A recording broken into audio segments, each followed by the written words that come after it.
आज से हम लोग वॉल्यूमेट्रिक का रिवीजन शुरू करेंगे और इस तरह धीरे धीरे सारे फिजिकल के चैप्टर इस साल की बनाई हुई नोट्स से हम लोग कवर करेंगे। फिर इसके बाद क्वेश्चन की प्रैक्टिस करेंगे। तो आज आते हैं हम लोग पहले वॉल्यूमेट्रिक को समझते हैं नोट्स से, फिर इसके बाद शुरू करेंगे हम लोग सॉल्यूशन।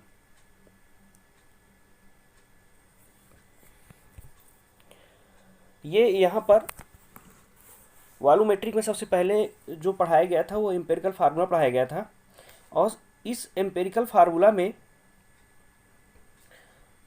ये बताया गया था कि जो सबसे सिंपल फॉर्म होता है फार्मूले का, जैसे ये एम्पेरिकल फार्मूला में लिखाया गया सबसे simple formula for a given compound,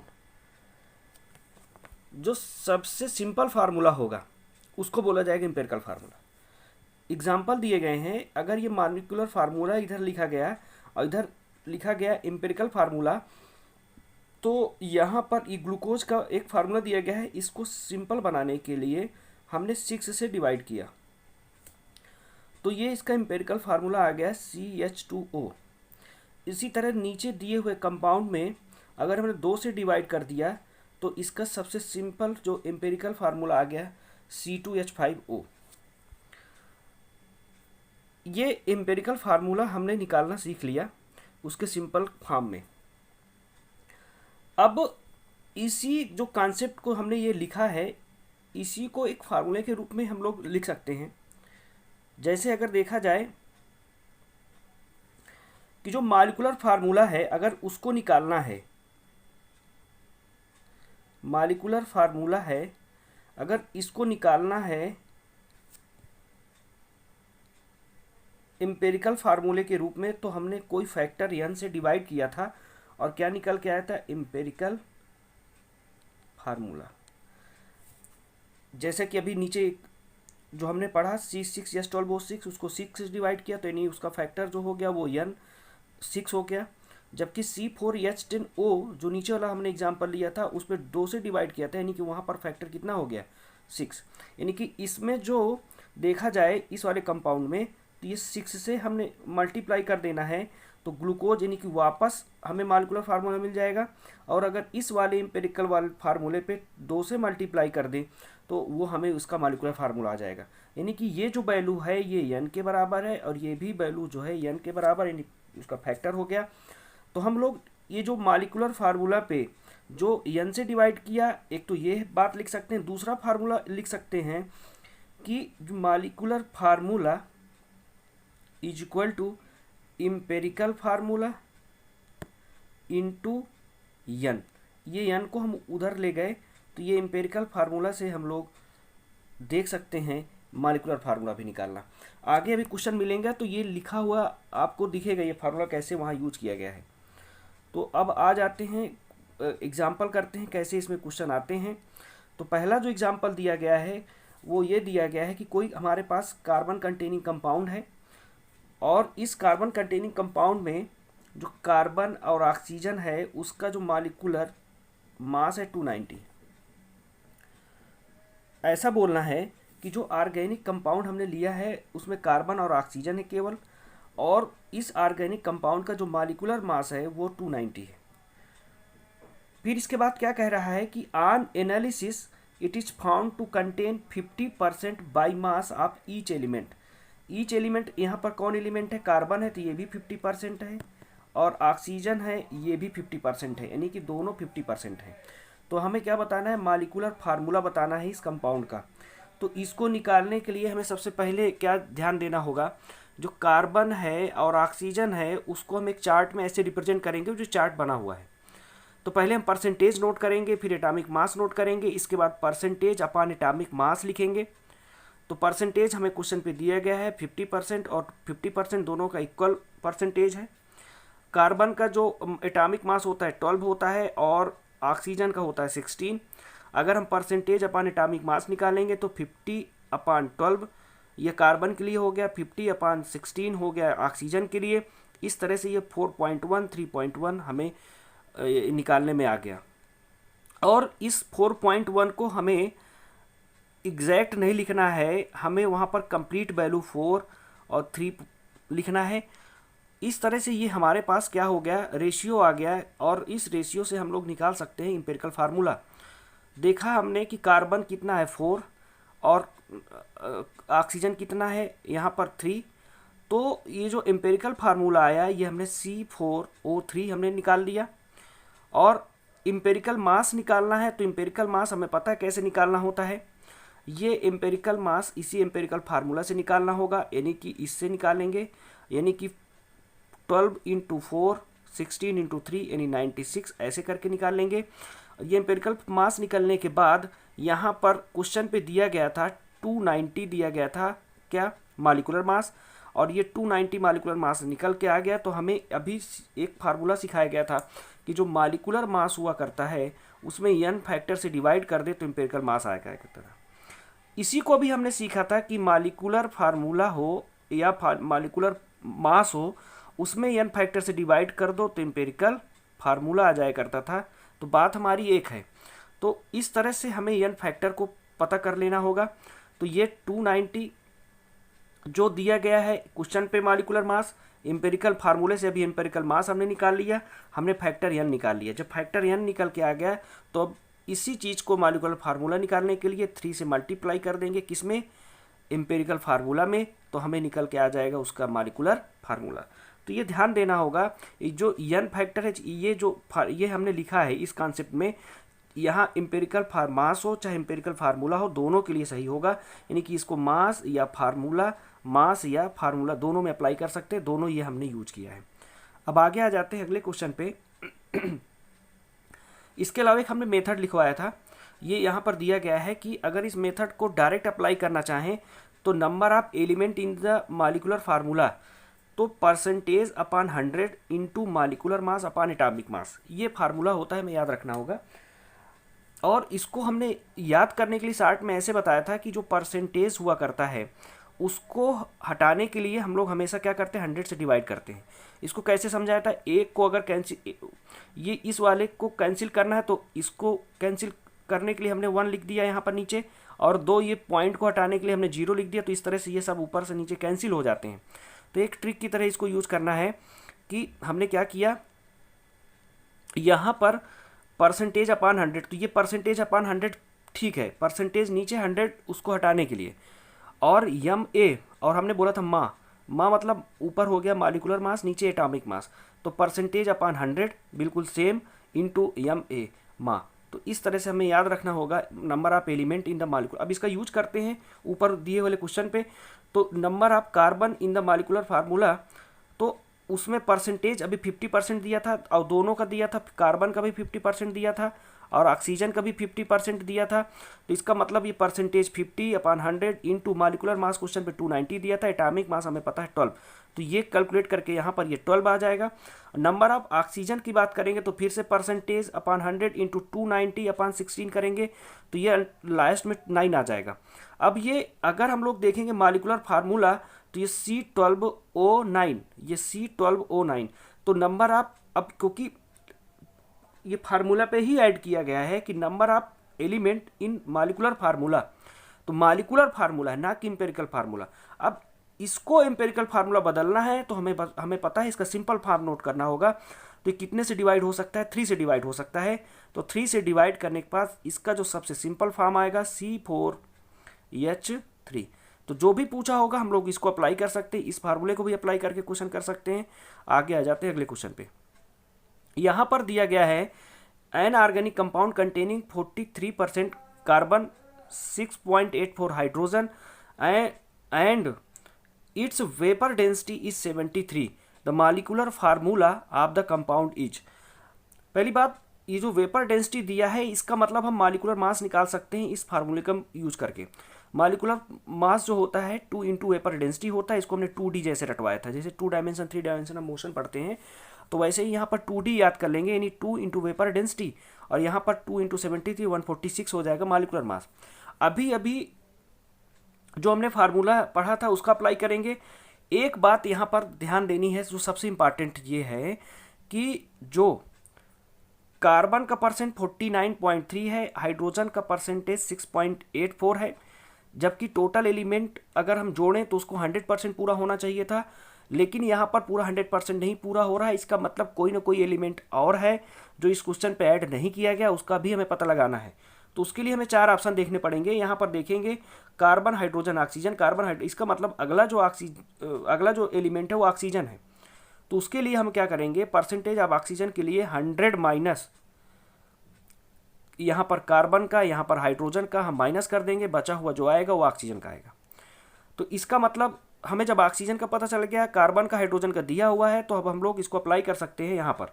अभी हमने परसेंटेज एलिमेंट कार्बन नंबर आप पता करने के लिए फार्मूला पढ़ा था, परसेंटेज अपॉन 100 इंटू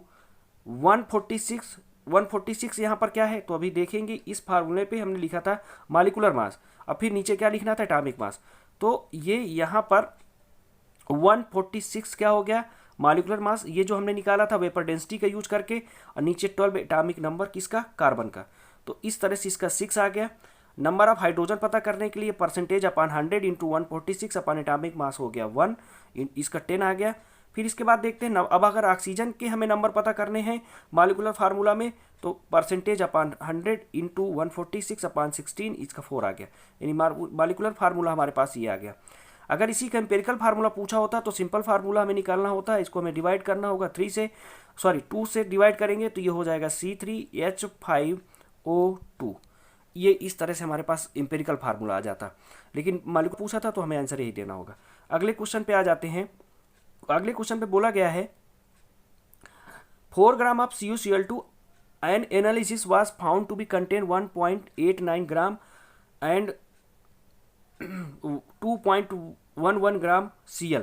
एक्चुअली यहाँ पर जो दिया गया है ये किसका ग्राम होगा, कॉपर का होगा। थोड़ा सा यहाँ पर आगे स्कैन पे नहीं आ पाया है, तो 1.89 ग्राम कॉपर का होगा और 2.11 ग्राम क्लोरीन का होगा। What is the empirical formula of the CuCl2, और Cu का एटॉमिक वेट यहाँ पर 63.5 दिया गया है। तो फिर से वही फार्मूला जो हमने रटा था, percentage of copper equal to 1.89 upon 4 into 100। यहाँ पर अच्छी बात यह है कि हमें परसेंटेज नहीं दिया है, तो परसेंटेज नहीं दिया है तो इसका मतलब वाला फार्मूला अप्लाई नहीं होगा। तो परसेंटेज नहीं दिया गया है तो उसके लिए पहले हमें परसेंटेज निकालना पड़ेगा, तब उस फार्मूले का यूज करेंगे। तो परसेंटेज ऑफ कार्बन जो निकालना है उसके लिए हमें क्या करना पड़ेगा, 1.89 अपॉन 4, क्योंकि कॉपर का अभी हमने बताया कि जो ग्राम है वो इतना है और टोटल ग्राम है 4 ग्राम ऑफ CuCl2, यानी कि टोटल जो CuCl2 है 4 है, ये हम रख दी। जो कॉपर है 1.89 है इंटू 100। तो इसका मतलब ये हो गया कि हम टोटल में से कॉपर कितना परसेंट है हम इससे यूज करके निकालेंगे 47.25%। सेम चीज का यूज करेंगे, सेम कॉन्सेप्ट को अप्लाई करेंगे परसेंटेज ऑफ क्लोरीन निकालने में। तो ये यहाँ पर दिया गया है। परसेंटेज ऑफ क्लोरीन के लिए हम लोगों ने क्या किया कि 2.11 अभी हमने बताया था ग्राम किसका, क्लोरीन का है, टोटल 4 है किसका, CuCl2 का, ये 52.75% आ गया। अब नीचे आ जाता है इंपेरिकल फार्मूला निकालने के लिए। तो अभी हमारे पास 2 तरीके थे फार्मूला जो अभी हमने रटा था, परसेंटेज जो हमने अभी सीखा था कि percentage upon 100 into molecular mass upon atomic मास, उसका अप्लाई करके मॉलिक्यूलर फार्मूला पहले आता, फिर उसको हम सिंपल करते तो इंपेरिकल फार्मूला आता। उसको भी आप अप्लाई करके देखना, लेकिन यहाँ पर जो सोल्यूशन है उसको हम एक्सप्लेन कर दे रहे हैं। यहाँ पर जो इंपेरिकल फार्मूला है वो निकालने के लिए जो शुरू में हमने सीखा था परसेंटेज अपॉन एटॉमिक मास, तो हम परसेंटेज ऑफ एटॉमिक मास कर देंगे, डायरेक्ट हमारे पास जो आ जाएगा वो आ जाएगा इंपेरिकल फार्मूला। तो ये कैलकुलेशन आप करके देखो। फिर इसके बाद अगला क्वेश्चन आ रहा है, एक कंपाउंड हैव सोडियम कितना है 14.31%, सल्फर कितना है 9.97%, हाइड्रोजन कितना है 6.22% और ऑक्सीजन 69.9%। तो इसका मतलब क्या हो गया है कि जो कंपाउंड है उसके सारे हमें परसेंटेज यहाँ पर दिए गए हैं। Calculate the molecular formula of the compound on the assumption. अब हमें मॉलिक्यूलर फार्मूला बताना है that all the hydrogen in the compound present in combination with oxygen as water. एक ये एडिशनल बात यहाँ पर पता चलनी है कि जो हाइड्रोजन है वो किसके साथ कंबाइन है, ऑक्सीजन के साथ। सारे के सारे हाइड्रोजन कंबाइन है ऑक्सीजन के साथ और क्या बना रहे हैं, वाटर बना रहे हैं। फिर आगे क्या कह रहा है, the molecular mass of the compound is 322, atomic mass ये नीचे दिए गए हैं कुछ। तो अब हमें यहाँ पर जो कॉन्सेप्ट अप्लाई करना है कि जो हाइड्रोजन है वो कितने हैं, पहले ये पता कर लेते हैं। तो आते हैं देखते हैं यहाँ पर, पहले नंबर ऑफ सोडियम निकाला हमने, और नंबर ऑफ सोडियम कैसे पता चलेगा, अभी हमने percentage upon 100 into molecular mass upon atomic mass, ये करके हमने नंबर ऑफ सोडियम पता कर लिए मॉलिक्यूलर फार्मूला में 2 निकला। सल्फर निकाल लेंगे, इसी तरह से हाइड्रोजन निकाल लेंगे और नंबर किसके निकल जाएंगे, ऑक्सीजन के साथ। अब क्वेश्चन में बोला है कि जो हाइड्रोजन है वो सारे के सारे किसके साथ कंबाइन है, ऑक्सीजन के साथ। तो इसका मतलब ये हो गया कि 20 जो हाइड्रोजन हैं, यानी कि वो ऑक्सीजन के साथ कंबाइन होकर वाटर बना रहे हैं। इसका मतलब ये 10H2O के रूप में मौजूद है।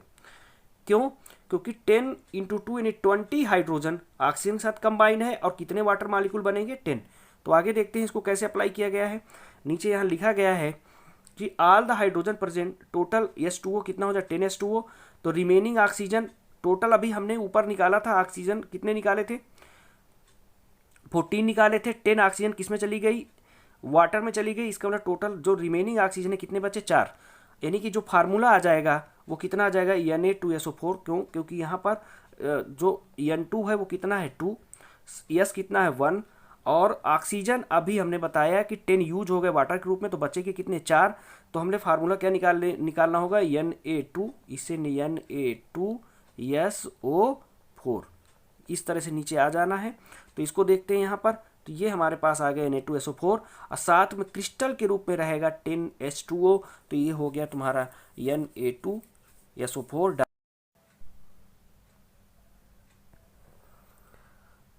आ जाते हैं अगले क्वेश्चन पे। क्वेश्चन में बोल रहा है, ए compound of carbon, hydrogen and nitrogen contains these element in the ratio of 9:1:3.5। Calculate the empirical formula if it's molecular mass is 108।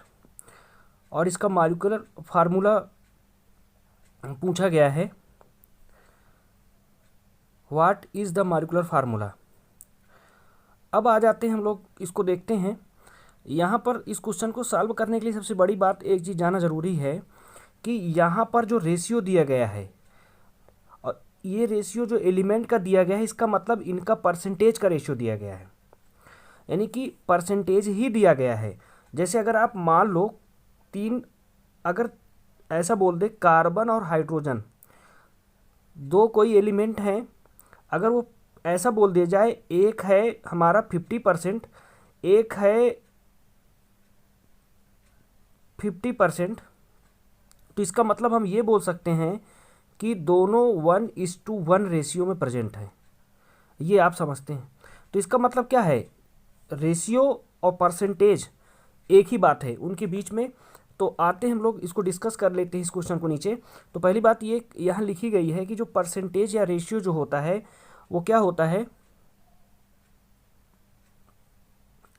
1 होता है। फिर अब आ जाते हैं एम्पिरिकल फार्मूला निकालने के लिए। हमने पहले से ही बताया है कि जब भी उसको निकालना होता है तो पहले हम लोग क्या रखते हैं, ये परसेंटेज अपॉन एटॉमिक मास, तो कार्बन का लिख दिया, percentage upon atomic mass hydrogen का लिख दिया, परसेंटेज अपॉन एटॉमिक मास नाइट्रोजन का लिख दिया। तो इस तरह से, और ये परसेंटेज की जगह हमने क्या लिखा है, इनके रेशियो लिख दिया, बात एक है। फिर इसके बाद इसको सॉल्व करके हमने क्या देखा, इसका जो एम्पेरिकल फार्मूला है ये निकल के आया। अब हम लोग एम्पेरिकल मास निकाल लेंगे इस एम्पेरिकल फार्मूले से। फिर इसके बाद नीचे आ जाएंगे, तो जिसको अभी हमने शुरू में चेक किया था कि जो मॉलिक्यूलर मास होता है वो n फैक्टर के मल्टीप्लिकेशन से बनता है। किस में n फैक्टर से मल्टीप्लाई करते हैं, एम्पेरिकल मास के। तो फिर इससे n की वैल्यू निकाल लेंगे, ये क्या हो जाएगा। और हमने मॉलिक्यूलर मास क्वेश्चन में देखा था, दिया हुआ था, एम्पेरिकल मास ऊपर हमने ये निकाला 54, तो इसको हमने डिवाइड करके n का फैक्टर निकल के आ गया। और हमने बताया था कि अगर मॉलिक्यूलर फार्मूला में n से मल्टीप्लाई कर दिया जाए तो एम्पेरिकल फार्मूला आ जाता है। तो ये हमने इसको एम्पेरिकल फार्मूला मल्टीप्लाई करके मॉलिक्यूलर फार्मूला निकाल लिया। अब अगले क्वेश्चन पे आ जाते हैं। अगला क्वेश्चन क्या कह रहा है, यहाँ पर क्या बोला है, two oxide of metal contain 50% and 40% of the metal यम। यानी कि दो तरह के ऑक्साइड हैं, मेटल ऑक्साइड हैं, यानी कि उसमें जो मेटल है वो 50% है। अच्छा, मेटल ऑक्साइड का मतलब ये है कि उसमें मेटल होगा और ऑक्सीजन होगा। अब एक सबसे बड़ी बात यह है कि जब एक ऑक्साइड में 50% ही केवल मेटल है तो इसका मतलब उसमें जो दूसरा वाला एलिमेंट है वो भी 50% ही होगा। तो उसको ये यहाँ पर एक बात लिखी गई है कि अगर यम 50% तो ओ भी 50% होगा। और इसको अगर हम सिंप्लीफाई कर लेते हैं, यानी कि तो देखते हैं कि ये रेशियो जो इसका आता है यम ओ टाइप का ऑक्साइड बन जाता है। इसी तरह से अब आ जाते हैं दूसरे क्वेश्चन पे जो बोला है 40% ऑफ मेटल है, जो ये बोला है, तो इसके लिए हमने ये यहाँ पर कैलकुलेशन की हुई है क्या कि जो मेटल है वो 40% है, तो इसका मतलब ऑक्सीजन कितना हो जाएगा 100 - 40 = 60%। तो फिर हमने इसको क्या करें, इसको सिंपल किया हमने, सबसे छोटा वाला जो अमाउंट होता है जो 40 है उसको हमने डिवाइड कर दिया दोनों से, ये दोनों से डिवाइड कर दे 40 से, तो ये हमारे पास एक रेशियो आ गया। इसको भी सिंप्लीफाई करने के लिए हम 2 से मल्टीप्लाई कर देंगे दोनों तरफ, तो ये हो जाएगा M2O3। ये हो जाएगा हमें हमारा आंसर जो होगा वो सेकेंड M2O3 वाला ऑप्शन। इस तरह से ये हमने एक क्वेश्चन कर लिया। फिर इसके बाद आ जाते हैं अगले क्वेश्चन में कैसे करना है। यहाँ पर क्या कह रहा है, 2 element X and Y have atomic mass 75 and 16 respectively. तो 75 किसका है, X का है, 16 किसका है, ये Y का है। They combine to give a compound having the 75.8% X। The formula of the compound is, यानी कि ये X और Y जिनका एटॉमिक मास दिया है उनमें से X का जो परसेंटेज है वो और दे दिया है, कितना है 75.8। तो ये हमें पता चल गया 75.8। अब इसका फार्मूला बताना है, तो परसेंटेज अपॉन एटॉमिक मास हमें फिर से यूज करना है। तो ये देखो यहाँ पर हमने क्या किया है, X और Y को लिखा, उसका ऊपर हमने क्या लिखा, परसेंटेज लिखा।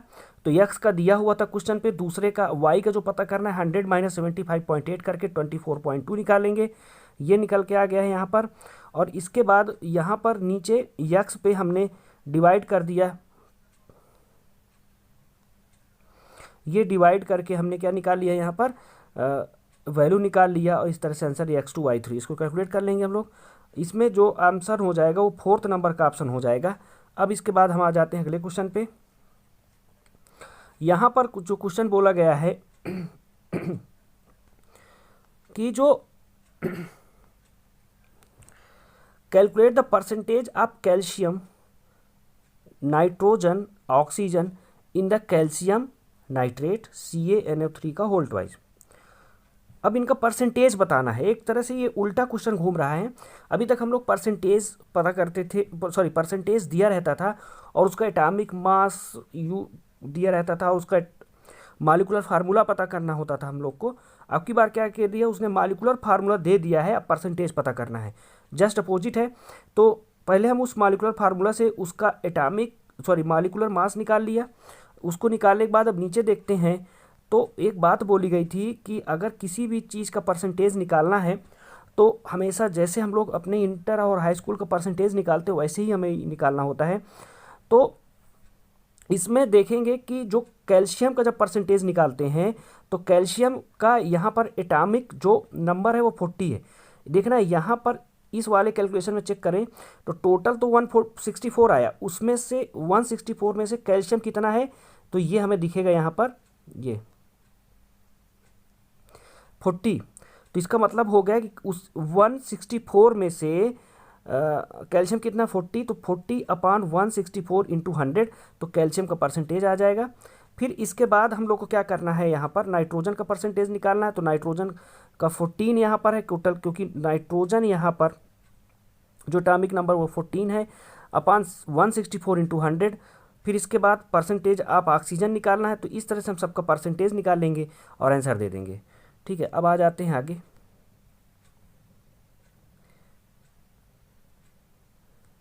अब यहाँ पर देखते हैं क्वेश्चन बोला है determine the percentage of water of crystallization, percentage of water of crystallization iron, sulphur, फिर क्या, and oxygen in the pure ferrous sulphate FeSO4.7H2O। तो एक्चुअली ये परसेंटेज पूछा है, ठीक है। ये क्वेश्चन पे अगर आप देखोगे तो क्या यहाँ पर पूछा गया है, परसेंटेज पूछा गया है। तो अब उसको देख लेते हैं हम लोग, लेकिन उसके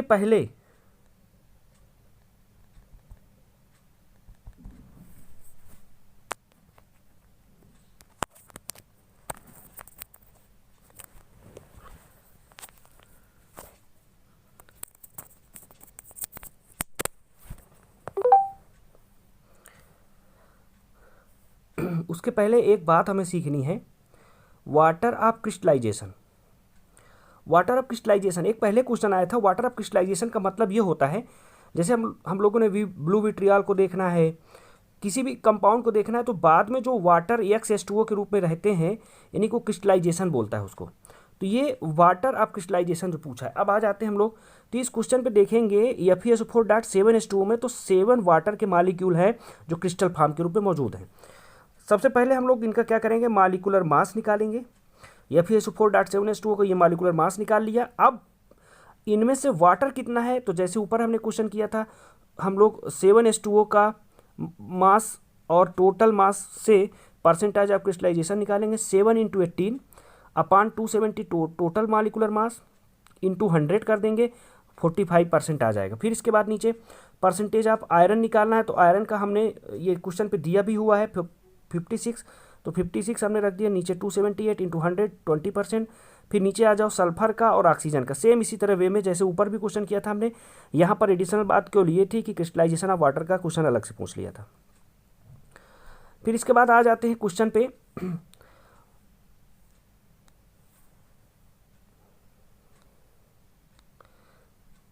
it is found that 16.5 gram of the metal combined with oxygen to form 35.6 of the metal oxide. Calculate the percentage of metal and oxygen of the compound.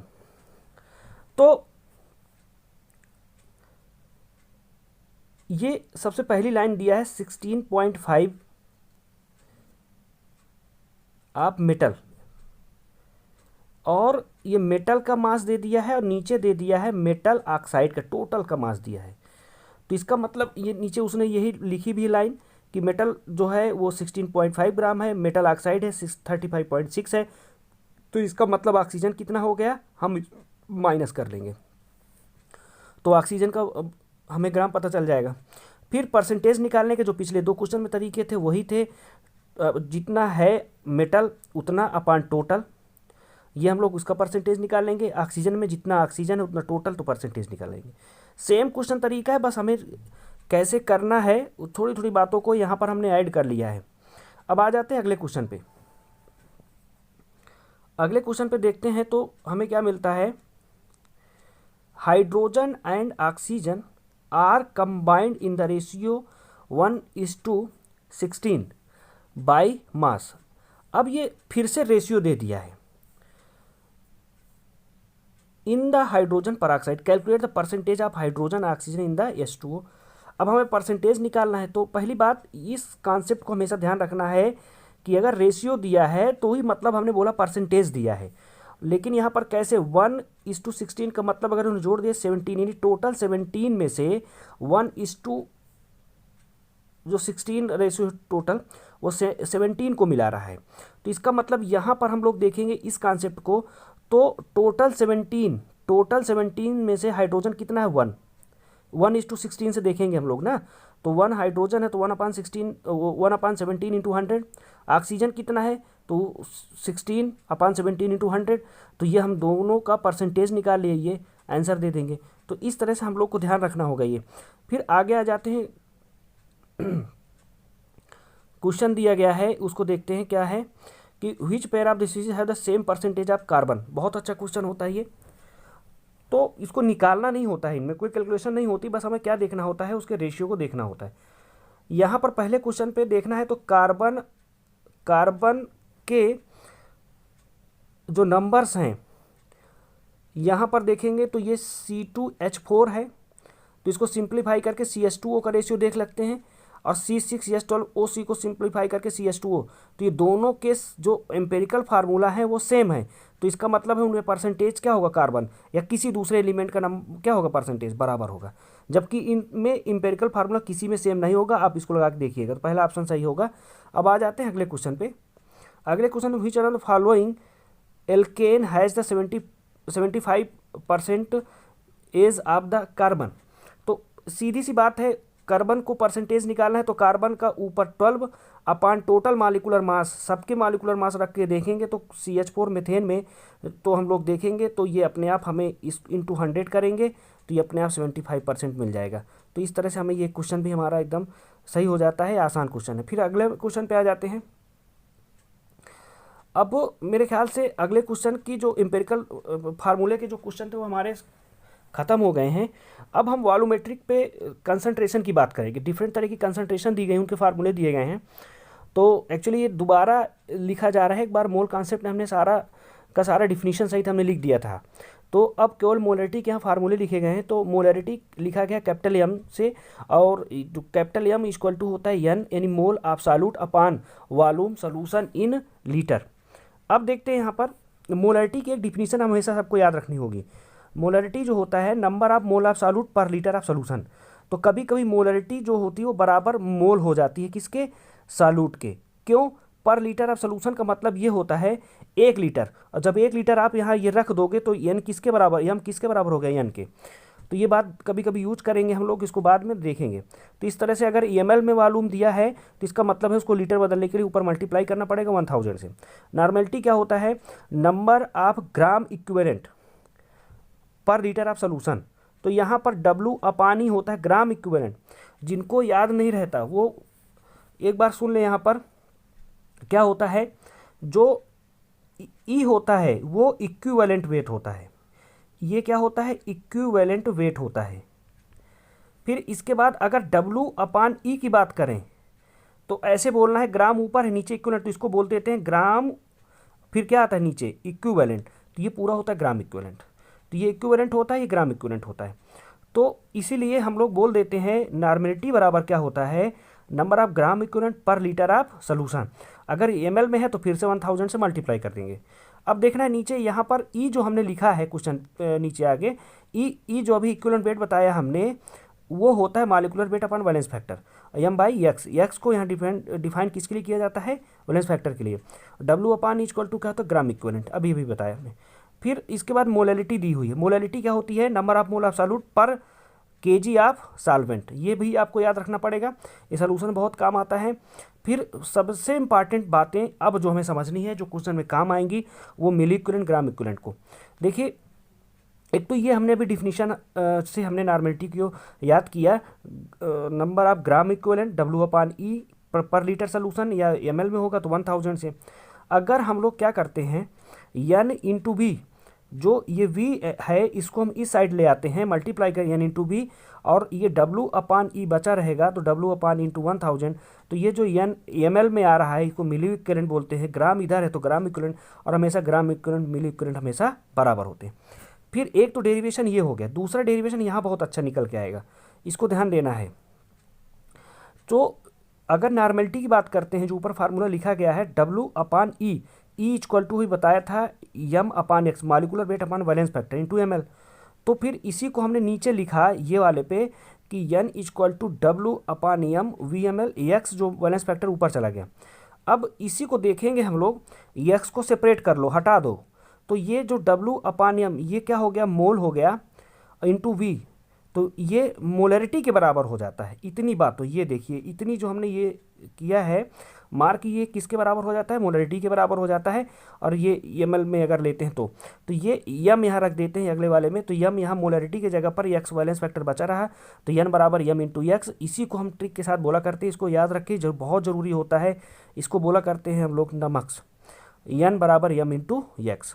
फिर नीचे आ जाते हैं, एक सबसे इम्पॉर्टेंट और आ जाता है यहाँ पर n into V M L, जिसको मिली इक्विवेलेंट बोला, वो n इंटू x के बराबर होता है। अब देखते कैसे, ये जो ऊपर जो ये फार्मूला लिखा है इससे सारा डेरिवेट होके आया है। इस वाले v को आप इस साइड ले जाओ तो n इंटू बी आ जाता है। और यहाँ W/X ये क्या बनता है, मोल बन जाता है। तो इसके जगह पर हमने क्या लिख दिया, मोल, और x बचा हुआ है x इंटू 1000, ये क्या हो जाता है, यानी कि मिली इक्विवेलेंट जो होता है n इंटू x के बराबर होता है। इसको भी ध्यान रखना है आपको। तो तीन चीज़ें एक साथ बराबर लिखनी है, हम नीचे उसको समझाए हुए हैं।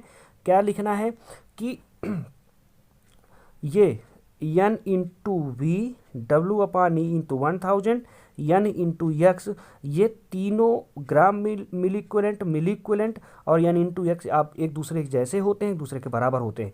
एक हमने यहाँ पर इक्वेशन लिखी है, उस इक्वेशन को समझ लेते हैं। यहाँ पर क्या लिखा गया है, A का 1 मोल जब रिएक्ट करता है B के 2 मोल से तो 1 मोल C बनाता है और 1 मोल B बनाता है। और इनके आपस में चाहे रिएक्टेंट हो चाहे प्रोडक्ट हो, उनके आपस में हमेशा मिली इक्विवेलेंट ग्राम इक्विवेलेंट बराबर होते हैं। तो उसके लिए हमने ये लिखा है यहाँ पर पहली line, milli equivalent of A बराबर मिली equivalent of B, milli equivalent of C, milli equivalent of D. नीचे इसी तरह से हमने फिर से लिखा है, इसके ग्राम इक्विवेलेंट भी इसी तरह बराबर होंगे, क्योंकि ग्राम इक्विवेलेंट मिली इक्विवेलेंट में कोई डिफरेंसेस नहीं होंगे। तो gram equivalent of A, gram equivalent of B, gram equivalent of C and gram equivalent of D, ये हो गया, हमने लिख दिया। इसी को हमने फार्मूले के रूप में जो ऊपर हमने समझाया था। तो ये हमेशा यूज होगा, और हमने ये क्वेश्चन अभी नीचे कराए हैं, उनमें आप लोग को अभी यूज होने वाला है। अब आ जाते हैं, अगर हम लोग अगले नीचे डिस्कशन करते हैं तो वैलेंस फैक्टर। जो अभी वैलेंस फैक्टर हमने सीखा था, वैलेंस फैक्टर क्या होता है, जो अभी हमने इक्विवेलेंट वेट को हमने सीखा था, तो हमने बताया था मॉलिक्यूलर वेट होता है अपान एक्स होता है। तो एक्स जो हमने पढ़ा था इसी को वैलेंस फैक्टर बोला गया था। तो ये हम वैलेंस फैक्टर एक्स को पढ़ने वाले हैं। ये क्या क्या हो सकता है, पहली यहाँ लाइन लिखी गई है, acidity of the base, basicity of the acid, charge on the metal या नॉन मेटल, और फिर इसका नंबर ऑफ इलेक्ट्रॉन ट्रांसफर्ड। कब होगा ट्रांसफर, जब रिडॉक्स प्रोसेस होगी, रिडक्शन ऑक्सीडेशन होगा, तो उसमें इलेक्ट्रॉन का जो ट्रांसफर होगा उसी को वैलेंस फैक्टर बोलते हैं। अब आ जाते हैं नीचे वैलेंस फैक्टर को और चीज़ों को डिटरमाइन करते हैं। यहाँ पर जैसे दिया गया है, जैसे वैलेंस फैक्टर में हमने ऊपर लिखा था कि एसिडिटी ऑफ द बेस, तो जैसे बेस अगर है NaOH, MgOH, AlOH का होल थ्राइस, SiOH का होल, मतलब जितने OH होगा यानी कि उतने ही एसिड को न्यूट्रलाइज कर पाएगा। तो इसका मतलब उसकी एसिडिटी कितनी हो गई, 1, क्योंकि बेस न्यूट्रलाइज एसिड को करता है, इसलिए उसकी एसिडिटी होती है। तो इसके लिए NaOH का 1, 2 OH हैं तो यहाँ पर 2, AlOH का था 3 और OH यहाँ पर 4, तो यहाँ पर x 4 हो गया, वैलेंस फैक्टर 4 हो गया। इसी तरह बेसिसिटी होती है किसकी, एसिड की, क्योंकि ये बेस को न्यूट्रलाइज करता है। HCl है, एक H है तो x बराबर 1, H2SO4 2, HNO3 1, H3PO4 तो 3। नीचे कुछ एक्सेप्शन हुआ करते हैं, उनको पढ़ लेते हैं। एक्सेप्शन एक्चुअली स्ट्रक्चर की वजह से होता है, ये स्ट्रक्चर हम बताया करते हैं जब केमिकल बॉन्डिंग वगैरह बताई जाती है।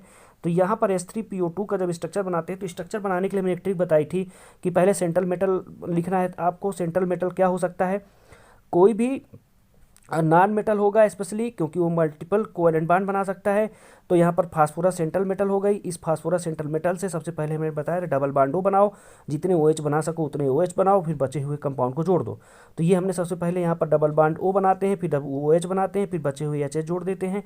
इस तरह H3PO4 का बनाते हैं, तो डबल बॉन्ड O, एक केवल डबल बॉन्ड O बनाना, जितने OH बना सके उतने OH बना लेंगे, एक बचा हुआ H जोड़ देंगे।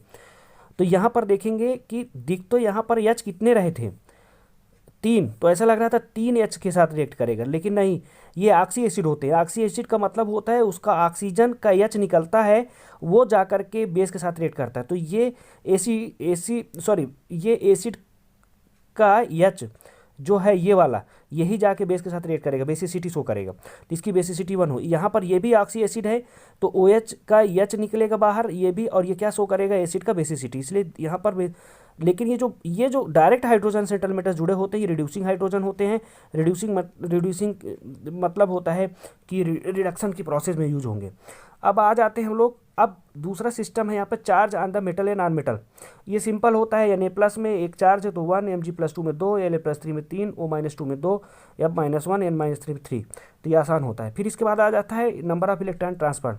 अगर इसकी बात करते हैं तो KMnO4 MnO2 में अगर कन्वर्ट होता है तो Mn की ऑक्सीडेशन स्टेट निकल के आती है +7, Mn की यहाँ पर ऑक्सीडेशन निकल के आती है +4, तो वैलेंस फैक्टर हो जाता है 3।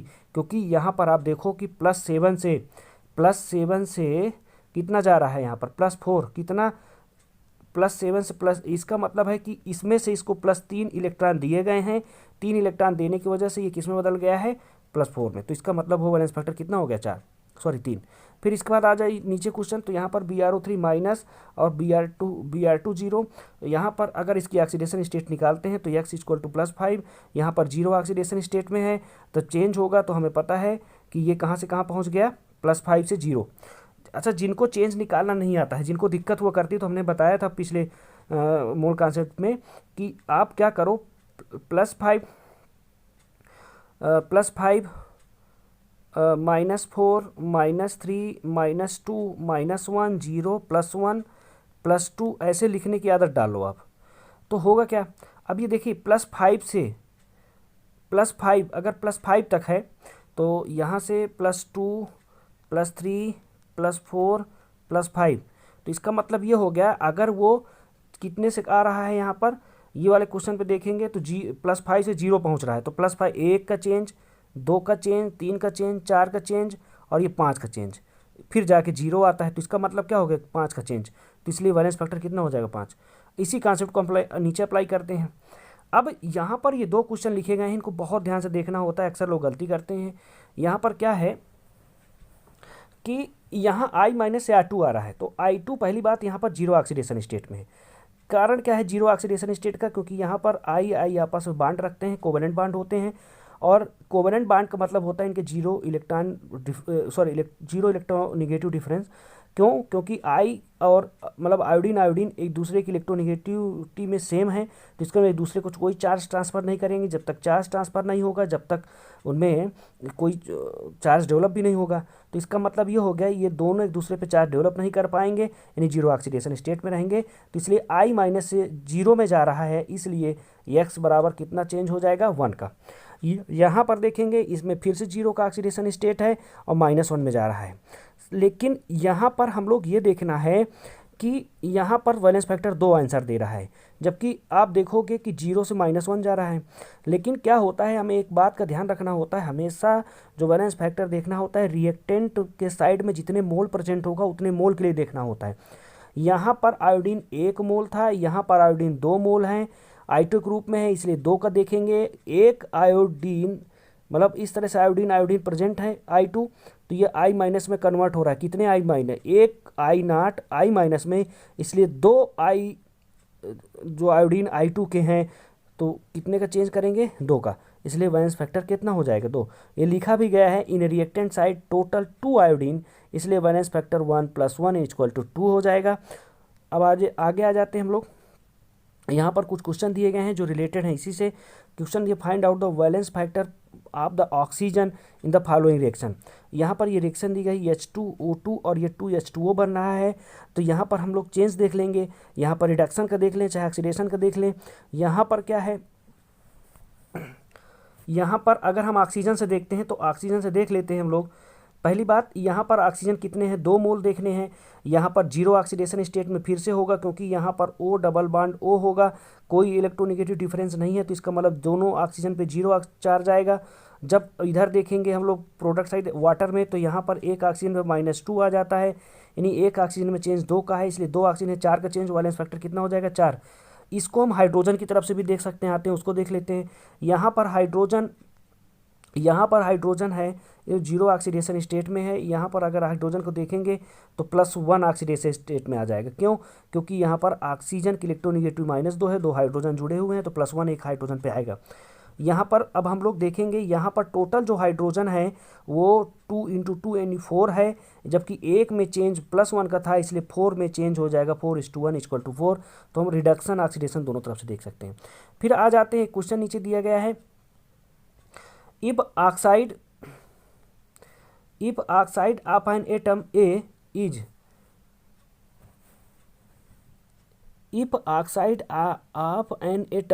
is AO।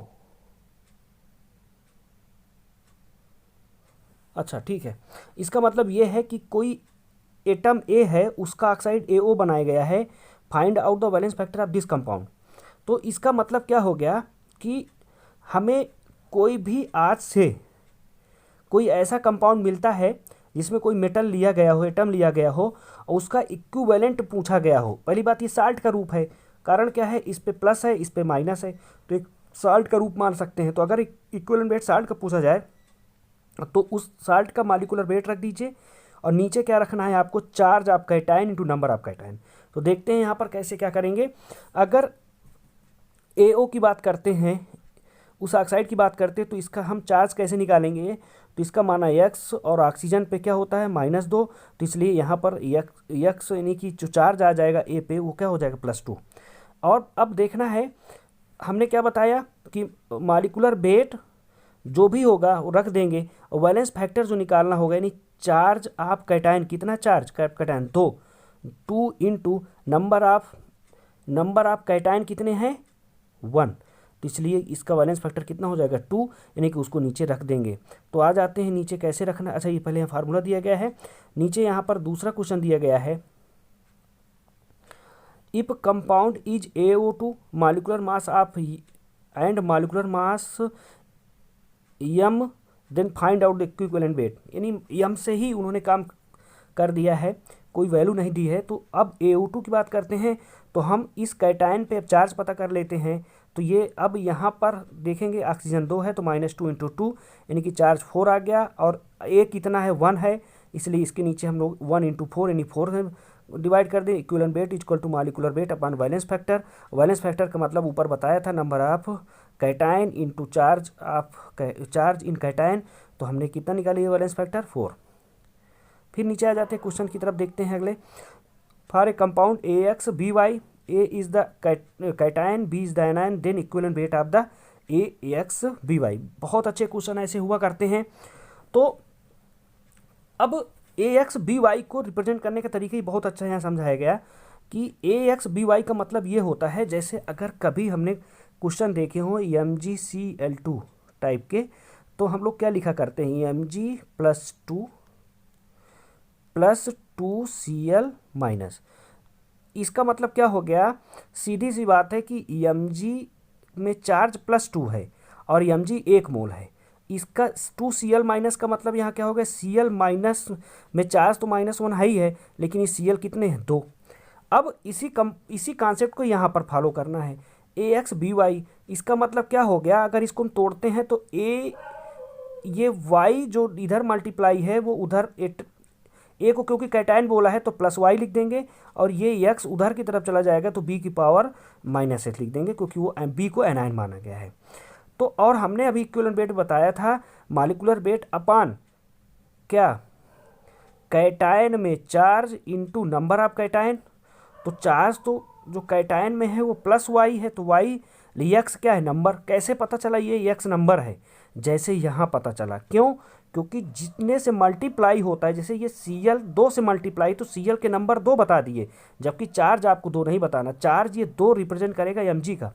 तो वैसे ही AX में x तो नंबर हो गया A का, लेकिन जो चार्ज है वो Y हुआ है, क्योंकि वो B की तरफ मल्टीप्लाई है। तो इस कॉन्सेप्ट को बहुत अच्छे से आप ध्यान रखिएगा और अच्छे क्वेश्चन आगे मिलेंगे इससे। फिर आगे आ जाते हैं, क्वेश्चन क्या बोला है, फाइंड आउट द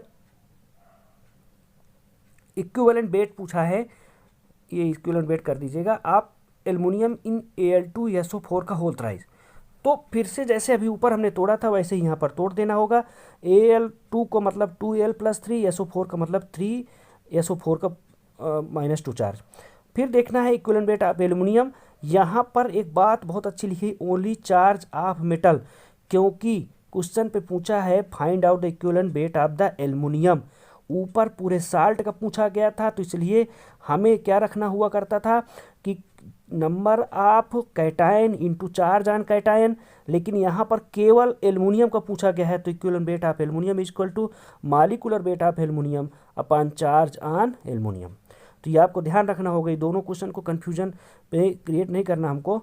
फिर नीचे आ जाते हैं।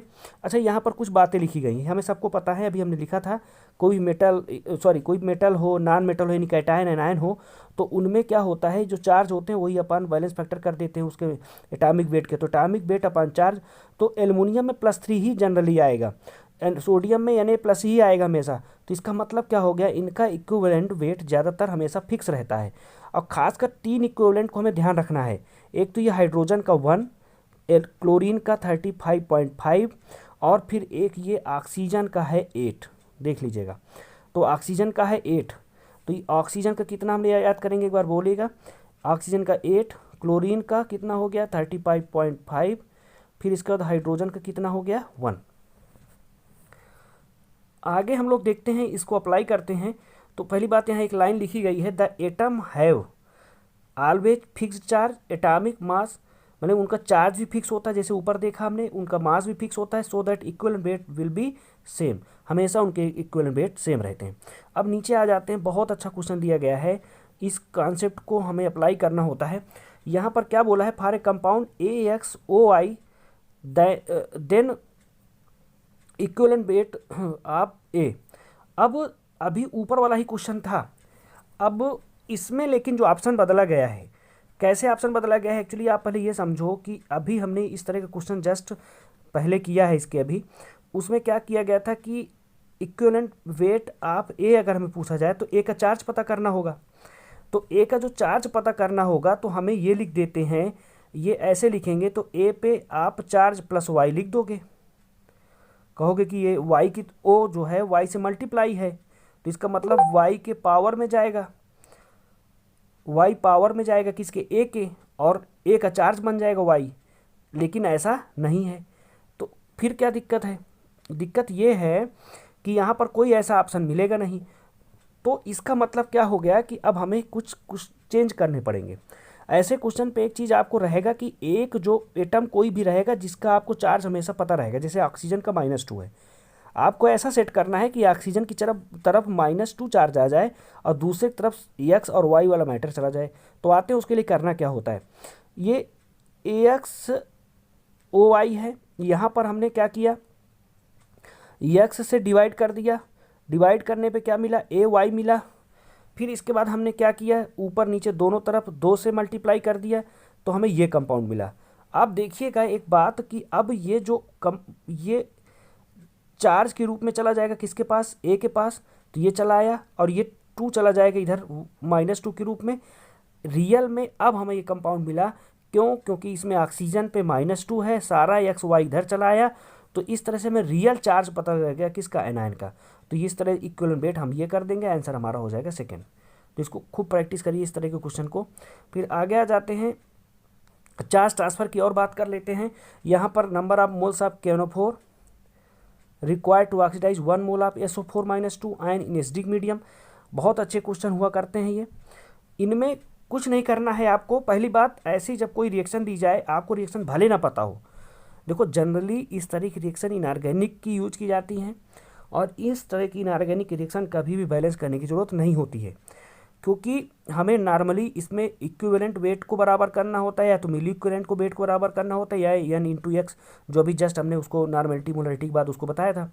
तो वो इसमें KNO4 का यूज किया है SO4-2 प्रेजेंस में, और इसमें कन्वर्ट किया है इसमें, तो 1 mole of SO4- in acidic medium. अब देखो ये रियल में यहाँ पर पूरे कॉन्सेप्ट को लिखा गया है, ये वाली रिएक्शन को ध्यान देना है। यहाँ पर जब Mn की बात करते हैं तो Mn क्या होता है, किस में चेंज होता है, Mn+2 में, और SO4 किस में कन्वर्ट होता है, K2SO3 में। चार्ज हम चेक करते हैं तो यह सल्फर का जो चार्ज है यहाँ पर वो कितना है, +6, यहाँ पर कितना है, +4, तो चेंज कितने का हुआ, 2 का। जब KMnO4 की बात करते हैं तो इसमें Mn+7 है, यहाँ पर Mn में कितना चार्ज आया, +2, तो कितने का चेंज आया, +5 का। अब देखते हैं यहाँ पर नीचे क्वेश्चन पे क्या बोला है, 1 मोल SO4-2, तो इसको थ्योरी में लिखा गया है, गिवन 1 मोल ऑफ SO4-2 कितना है, 1 मोल। अब पूछा क्या क्वेश्चन पे, number of moles of KNO4, तो इसे नीचे लिखा गया mole of KNO4, question mark कर दिया है। फिर अभी हमने बताया था कि अब जब मिली इक्विवेलेंट बात बराबर कर, तो ABCD करके हमने एक रिएक्शन ली थी, तो उसमें क्या बताया था कि मिली इक्विवेलेंट ऑफ रिएक्टेंट बराबर मिली इक्विवेलेंट ऑफ द प्रोडक्ट। सीधे हमें यही बात करना है। तो KMnO4 यहाँ पर ये लिया गया है, SO4-2, यानी कि दोनों रिएक्टेंट के मिली इक्विवेलेंट हमेशा बराबर होंगे, तो हमने मिली इक्विवेलेंट ऑफ KMnO4 बराबर मिली इक्विवेलेंट ऑफ SO4-2 ये ले लिया। अब मिली इक्विवेलेंट ऑफ KMnO4 में देखेंगे वाले कितने का चेंज आ रहा है, +5 का, तो इसलिए ये N/X हमें करना है, तो यहाँ पर x की वैल्यू कितनी हो जाएगी 5 मोल। हमें KNO4 का पूछा है, n रख देंगे। जबकि SO4-2 में चेंज हमने ये देखा था +2 का 2 का चेंज आया, और मोल क्वेश्चन पे 1 मोल दिया हुआ है SO4 का, तो ये हमने रख दिया n इंटू 5 और नीचे आ जाएगा। तो ये सारा कैलकुलेशन करने के बाद हमको n बराबर कितना 0.4 मोल आ जाएगा। फिर अगले क्वेश्चन पे आ जाते हैं हम लोग। Find out the volume of n/10 HCl when it react with 10 ml of n/2 NaOH। अब इस क्वेश्चन को करने के लिए कुछ नहीं करना है, फिर से वही मिली इक्विवेलेंट हमने बताया था कि कोई किसी से रिएक्शन करेगा उसके मिली इक्विवेलेंट बराबर होंगे। तो HCl का और NaOH का दोनों को मिक्सर है, तो हमने दोनों को मिली इक्विवेलेंट बराबर कर दिया, तो हमें क्या V बराबर 50 ml आ जाएगा। फिर आगे आ जाते हैं, volume of n/5 HCl required neutralize 10 gram of CaCO3। फिर से मिली इक्विवेलेंट और ग्राम इक्विवेलेंट बराबर करने हैं, क्योंकि इधर तो हमें वॉल्यूम और नॉर्मेलिटी दी है तो n इंटू वी दिया है, इसका मतलब इधर ग्राम दिया है तो इसका मतलब W/E इंटू 1000, यानी कि हम लोग को क्या ग्राम इक्विवेलेंट बराबर करना है। और क्योंकि दोनों आपस में रिएक्शन कर रहे हैं तो इसका मतलब है कोई ना कोई रिएक्टेंट होगा, कोई ना कोई प्रोडक्ट होगा, तो इन दोनों का मिली इक्विवेलेंट ग्राम इक्विवेलेंट आपस में बराबर होगा। तो ये देखिए यहाँ सोल्यूशन पे ये नीचे दिया है n इंटू वी आप HCl, W/E आप CaCO3। इसी को हमने सारा कुछ सॉल्व करके, लेकिन यहाँ पर आप देखिए वाले कॉन्सेप्ट पे यहाँ पर तो जो CaCO3 के जो अब ये इसमें ज़रूरत होगी ना CaCO3 की E रखने की, तो E बराबर यहाँ पर मॉलिक्यूलर वेट अपान कैटायन के नंबर और चार्ज। तो अब CaCO3 में जो आपको Ca+2 कैटायन है, इसमें चार्ज 2 होगा और कैल्शियम होंगे 1, तो इसलिए यहाँ पर चार्ज इंटू कितना 2:1 रखा गया है, और ये 50 बाकी वैल्यू रख के हम वॉल्यूम निकाल लिए नीचे। अब आ जाता है अगले क्वेश्चन की तरफ, देखते हैं। Find out the equivalent weight of, अब ये सब बहुत आसान है, HBr ये सब साल्ट के रूप में है, तो ये इक्विवेलेंट वेट बराबर molecular weight upon number of cation into charge on cation. तो यहाँ पर Br माइनस और H+ के रूप में रहेगा, तो इसका मतलब हाइड्रोजन पे +1 चार्ज और ये 1 नंबर है उसका। फिर इसके बाद दूसरे क्वेश्चन पे आ जाते हैं, यहाँ पर दिया है H2O, तो H2O यहाँ पर देखेंगे तो 2 है हाइड्रोजन, चार्ज है 1, तो 18/2 हो जाएगा। नीचे NH3 की बात कर लेते हैं, तो यहाँ पर हाइड्रोजन की बात करते हैं, तो हाइड्रोजन कितने हैं 1 इंटू 3। अच्छा, यहाँ पर अगर कैटायन की जगह एनायन भी यूज किए जाए तो वो भी सही होता है, ठीक है। फिर आगे आ जाते हैं, नोट करके नीचे बात लिखे, क्या लिखा है equivalent weight of any element. ये बहुत इंपॉर्टेंट लाइन है, इसको सबसे ज़्यादा यूज होता है जब इक्विवेलेंट वेट निकालने बैठते हैं हम लोग। तो अभी हमने बताया था कुछ देर पहले ऊपर थ्योरी कि हमेशा किसी भी एलिमेंट का इक्विवेलेंट वेट फिक्स होता है। तो यानी कि कोई भी जब एलिमेंट किसी भी ऐसे एलिमेंट के साथ जुड़ता है जिसका इक्विवेलेंट वेट फिक्स होता है, तो उसी के रेशियो में हम लोग डिफाइन करते हैं इक्विवेलेंट वेट। तो ये लाइन लिखी गई है, equivalent weight of any element is that which is attached with 1 gram of H2, 8 gram of oxygen, 35.5 gram Cl। तो 1 ग्राम हाइड्रोजन जितने एलिमेंट के साथ अटैच होगा उस एलिमेंट का उतना ही इक्विवेलेंट वेट होगा। यहाँ पर 8 ग्राम ऑक्सीजन अगर किसी एलिमेंट के साथ जितना जुड़ रहा है वही उसका इक्विवेलेंट वेट हो जाता है। अभी एक क्वेश्चन से हम लोग इसको और अच्छे से देख लेंगे। नीचे क्या कह रहा है, use of equivalent gram equivalent we should not balance. हमने बताया था अभी नॉट बैलेंस वाली बात कि कभी भी बैलेंस नहीं करना आपको। इनऑर्गेनिक रिएक्शन जो दी जाएगी, जैसे ये अभी हमने दिखाया था ऊपर की रिएक्शन एक, तो हमने ये वाली रिएक्शन पे ये वाली कि इनमें कभी बैलेंस करने की कोई बात नहीं करेगा, कुछ नहीं, तुम्हें बस प्रोडक्ट और रिएक्टेंट पता होने चाहिए। अब आ जाते हैं नीचे, ये फिर से आसान क्वेश्चन हो, इस मेटल ऑक्साइड है 20% oxygen by weight then equivalent weight of metal. अब इसमें कुछ नहीं होता है ऐसे क्वेश्चन पे, आप ये सोचो मेटल ऑक्साइड है ये और उसमें 20% ऑक्सीजन है, तो ये 20% ऑक्सीजन है, तो इसका मतलब मेटल कितना होगा 100 - 20 80%। अब परसेंटेज को हटाने के लिए हम इसको ऐसे बोल सकते हैं 20 ग्राम है 80 ग्राम है। तो आ जाते हैं, तो इसको कैसे करना है, हमें पता करना है इक्विवेलेंट वेट, अभी हमने ऊपर थ्योरी पढ़ी कि ऑक्सीजन के साथ अगर 8 ग्राम ऑक्सीजन के साथ जितना मेटल जुड़ा होगा वही उसका इक्विवेलेंट वेट हो जाएगा। तो उसी से कॉन्सेप्ट से नीचे लिखा गया है 20 gram oxygen attach with metal कितना 80 ग्राम, ये हमने पता किया। इसलिए 1 ग्राम, इसलिए 8 ग्राम ऑक्सीजन के साथ जो जुड़ा होगा वही उसका इक्विवेलेंट हो जाएगा। तो ये पता करके 32, तो इसलिए हम लोग मेटल का जो इक्विवेलेंट वेट आ जाएगा वो कितना आ जाएगा 32 ग्राम। फिर आ जाते हैं नीचे क्वेश्चन पे, a metal oxide contain 60% metal then way equivalent weight of metal and metal oxide, कोई दिक्कत नहीं। अब ये मेटल है 60%, तो हमें ऑक्सीजन पता है 40%।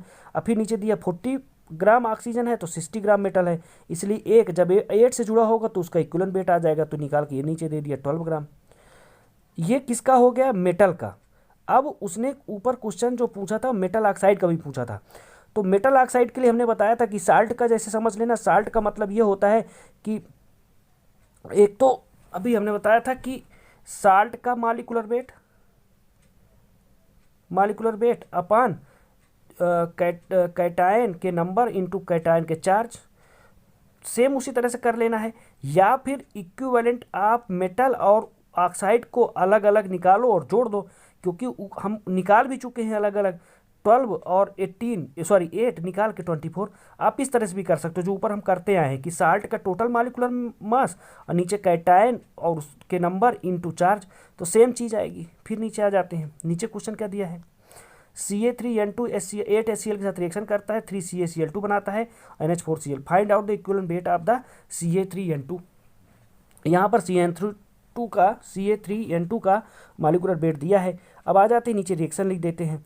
यहाँ पर जो रिएक्शन नीचे लिख के आएगी इस पर यह ध्यान देना है कि Ca3N2 अगर HCl के साथ रिएक्ट कर रहा है, यानी HCl एक एसिड है, तो इसका मतलब ये यहाँ पर बेस है। अब क्योंकि 8 HCl से रिएक्ट कर रहा है, इसका मतलब हो गया कि ये जो बेस है ये 8 एसिड को न्यूट्रलाइज कर रहा है। इसका मतलब इस बेस की एसिडिटी कितनी हो गई 8। नीचे लिखा है acidity of base Ca3N2 equal to 8 because it neutralize H+ बराबर कितने 8, सो वैलेंस फैक्टर भी कितना हो जाएगा 8।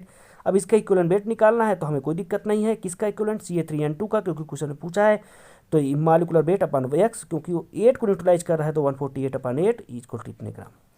फिर नीचे क्या दिया है, number of H+ neutralize by OH, number of OH neutralize by H, ये इक्विवेलेंट वेट होता है। इसी को हमने एसिडिटी बेसिसिटी बताया था। अब नीचे आ जाते हैं, कुछ बात लिखी गई है उसको समझते हैं। जैसे यहाँ पर H2SO4 दिया गया है, अगर देखिए H2SO4 के पास 2 H+ निकाल सकता है, क्योंकि ऑक्सी एसिड के बारे में बताया कि ये 2 H ग्रुप रखेगा ऑक्सी एसिड के रूप में, तो अपने 2 H को निकालेगा, यानी कि इसकी जो बेसिसिटी 2 हो सकती है, लेकिन ज़रूरी नहीं है। क्यों, जब तक ये न्यूट्रलाइज नहीं करेगा, जब तक ये अपनी बेसिसिटी को शो नहीं कर सकता। इस रिएक्शन पे ये दिखाया गया कि 1 मोल NaOH केवल रिएक्ट करता है और साल्ट केवल 1 ONA बना देता है।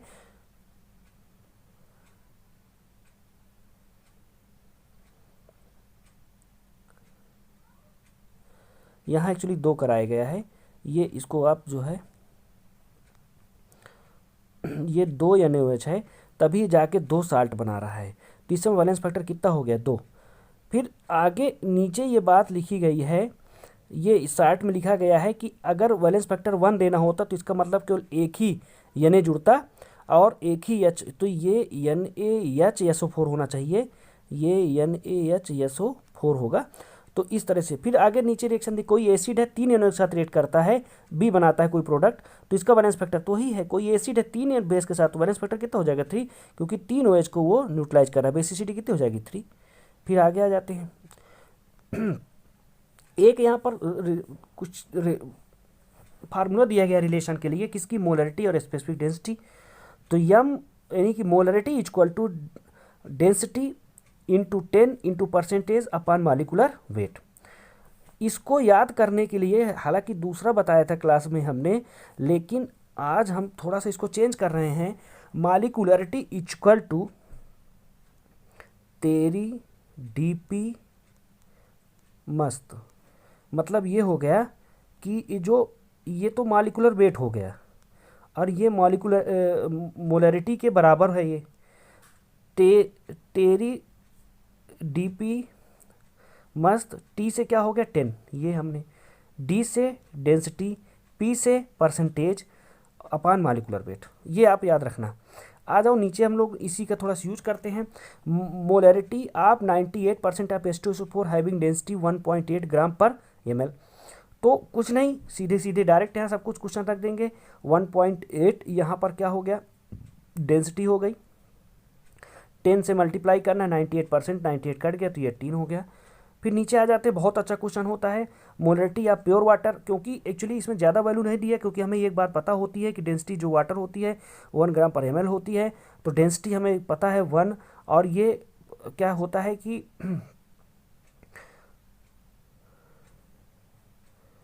यहाँ पर एक मिनट, यहाँ पर अभी हमने बताया था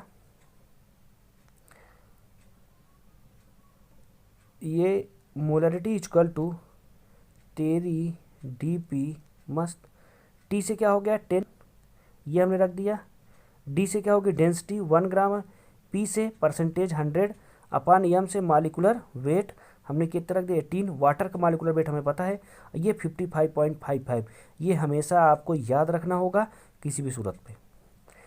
फिर इसके बाद आगे क्वेश्चन क्या दिया है, 100 ml normal solution is added with 200 ml water, then find out the resulting normality. तो कोई दिक्कत नहीं। पहली बात, नॉर्मल का मतलब, यहाँ नॉर्मल का मतलब 1n, semi normal 1/2, deci normal n/10, centi normal 1n/100, milli normal 1/1000। तो पहली बात, नॉर्मल का मतलब यहाँ पर ये जो n1v1 बराबर n2v2, यानी इनिशियल में जितने मिली इक्विवेलेंट थे बाद में मिली इक्विवेलेंट बराबर कर दिया गया। तो यहाँ पर n का मतलब नॉर्मल इंटू 100, क्योंकि 100 ml था शुरू में, बाद में कितना एडेड कर दिया गया 200, यानी कि पहले था 100, उसमें जोड़ दिया गया 200, हो गया 300 फाइनल में। इसलिए फाइनल वाला कितना रखेंगे 300, और n2 हम वैल्यू निकाल लेंगे। और इसके बाद अगला क्वेश्चन आ जाते हैं। इस क्वेश्चन को थोड़ा सा मॉडिफाइड ऊपर वाले से किया गया है, जो गलती अक्सर होती है उसको सही कराने के लिए, कि 100 deci normal solution diluted up to 1 litre. इसका मतलब क्या हो गया, कोई 100 ml था, उसको इतना मिला करके उसका फाइनल 1 लीटर यानी कि 1000 ml कर दिया गया। तो ये ध्यान रखना है, इसका मतलब फाइनल में 1000 ही है, और इनिशियल में तुम्हारा 100 ml है, तो ये 100, और नॉर्मलिटी हम लोग इस NMV से N2V2 से निकाल लेंगे।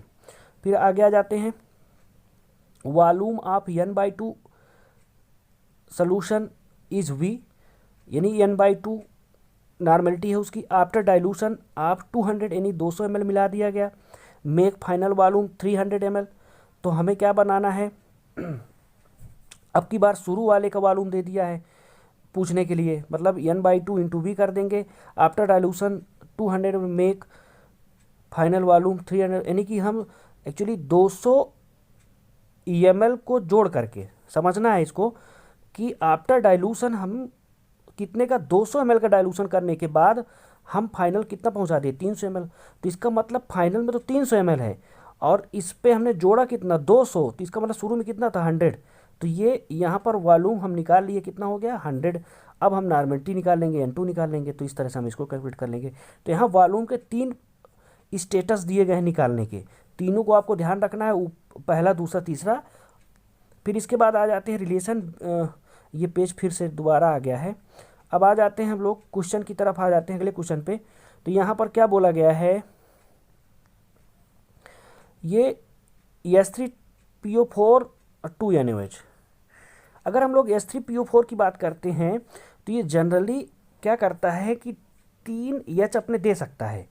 ये अगर इसका कंपाउंड बना के देखोगे तो वैलेंस फैक्टर एक्चुअली इसका 3 होता है, लेकिन ये 2 NaOH के साथ ही रिएक्ट करता है, इसलिए वैलेंस फैक्टर केवल कितना यूज कर पाएंगे हम लोग 2। तो इसलिए यहाँ वैलेंस फैक्टर कितना हो जाएगा ये 2, और बस हो गया इक्विवेलेंट निकालना है तो 98/2 कर देंगे, और ये हो गया 49।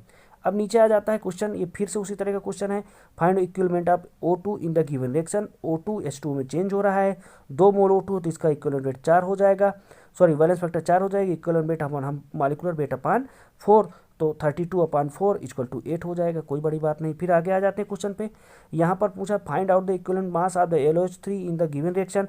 यहाँ पर AlOH का 3 और H2SO4 का 6, और ये चेंज हो रहा है।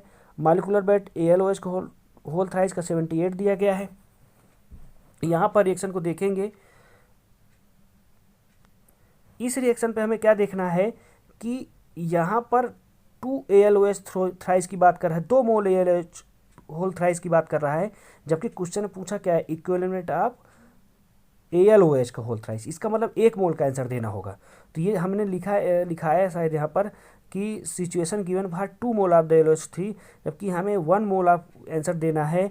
इसलिए हमेशा याद रखना है कि जब 2 मोल AlOH का whole thrice neutralize 3 mole of H2SO4, इसलिए 1 मोल कितने बने 3/2। इसलिए हमारे में जो आंसर हो जाएगा वो वैलेंस फैक्टर कितना हो जाएगा 3, क्योंकि 6H+ न्यूट्रलाइज कर रहा था पहले 2 मोल में, और कितने अब 2, जबकि 1 मोल में 3H+ को न्यूट्रलाइज करेगा। छोड़ देना ये बात को।